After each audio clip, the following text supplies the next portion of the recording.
தாய் தமிழ் உறவுகளுக்கு வணக்கம். பெண் நிதியமைச்சர் நீக்கப்படுகின்றார். பெண் நிதியமைச்சர் நீக்கப்படுகின்றார் என்ற தலைப்பில் இந்த காணொலியை காண்கிறோம்.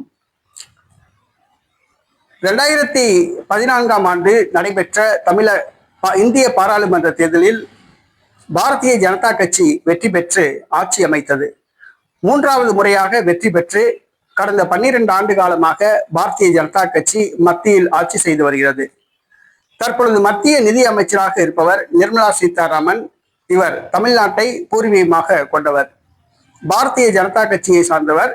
வேறு மாநிலத்திலிருந்து ராஜ்யசபா எம்பியாக தேர்வு செய்யப்பட்டு தற்பொழுது நிதியமைச்சராக நீண்ட காலமாக உள்ளார். தற்பொழுது நிதியமைச்சர் நிர்மலா சீதாராமன் மாற்றப்படுகிறார். நிதியமைச்சர் நிர்மலா சீதாராமன் மாற்றப்படுகிறார். அவருக்கு பதிலாக ரிசர்வ் வங்கி முன்னாள் ஆளுநர் சக்தி காந்ததாஸ் நியமிக்கப்பட உள்ளார்.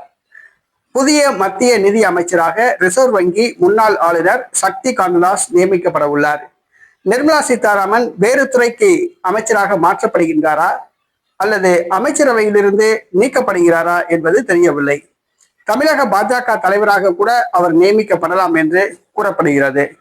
நீண்ட காலமாக நிதி அமைச்சராக இருந்த நிர்மலா சீதாராமன் நிதியமைச்சர் பொறுப்பிலிருந்து விடுவிக்கப்படுவது பாஜக தொண்டர்களுக்கு அதிர்ச்சியை கொடுத்துள்ளது.